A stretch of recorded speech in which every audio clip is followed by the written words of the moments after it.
stocky woman with a heavy face and large, sad brown eyes that made her look like some old family dog. Felicity roused herself from her reverie. "After all, Miss Chubb," she said, "there is surely no one left of a marriageable age in the vicinity." "I have heard talk," said Miss Chubb, "about Lord St. Dordy." "I know about him. He is in his 50s and has been married twice before. Also, he was not invited to the wedding, which shows a blessed lack of interest in him. He would have been invited had he not been on the grand tour." "Indeed. I thought only very young men went on the grand tour." "It is said that the Baron has been several times," said Miss Chubb. "My stepfather does not know me very well. He will find it difficult to force me into marriage with anyone." Miss Chubb forbore from depressing her young friend by pointing out the obvious, that a woman did not have any say in the matter, never had, and never would. "I would not be too nice in my choice of gentlemen," mused Felicity, her chin on her hand. "I must admit that neither Penelope nor Emily seems to have any complaints, and Penelope has those darling children. Children must be a great comfort." "Do you not have romantic dreams?" asked Miss Chubb, who had a great many herself. "Oh, no, not I," said Felicity with a laugh. "I am eminently practical, but I would have freedom of choice, you know, and not be treated like some slave. I mean to have a say. Neither of my 3 sisters ever tried saying no." "Perhaps they knew it would not have been of much use," ventured Miss Chubb cautiously.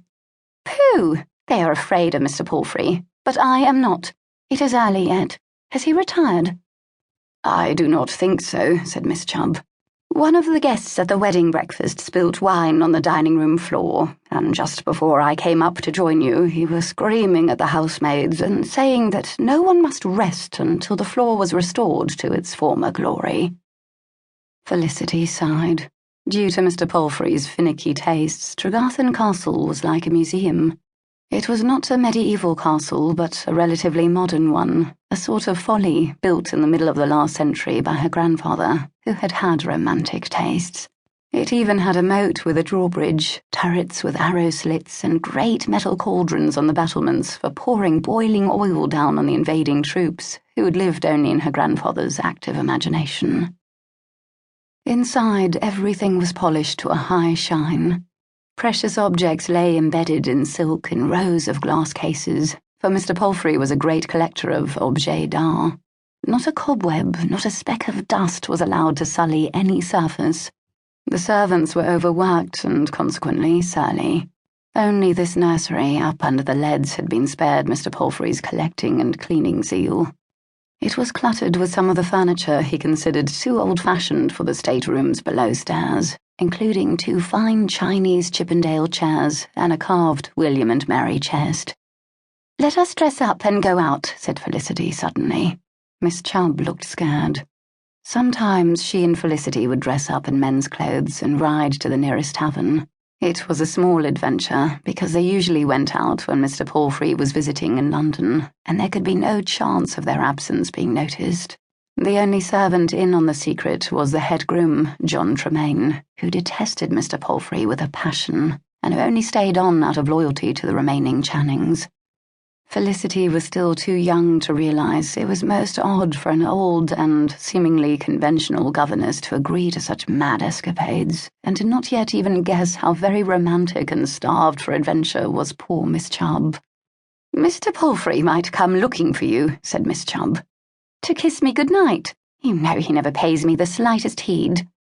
"Miss Felicity, he is a fussy and ambitious man, ambitious to have the castle to himself. He will be anxious to arrange a marriage for you as soon as possible, and may call you downstairs to discuss the matter. You may remember that Maria was sent for just after Emily had gone off with her new husband." Yes, but Maria's bishop had been selected for her some time before Emily's marriage. You must admit there is no one left for me, thank goodness." "You forget Lord St. Dordy." "Now, my dear Miss Chubb, the Baron is abroad, and he's too old even for my wicked stepfather to consider asking him to marry me, so there is no question of him sending for me. He is probably down on his hands and knees at this moment, polishing the dining-room floor himself." Miss Chubb hesitated. She thought she had overheard Mr. Palfrey saying something about the Lord St.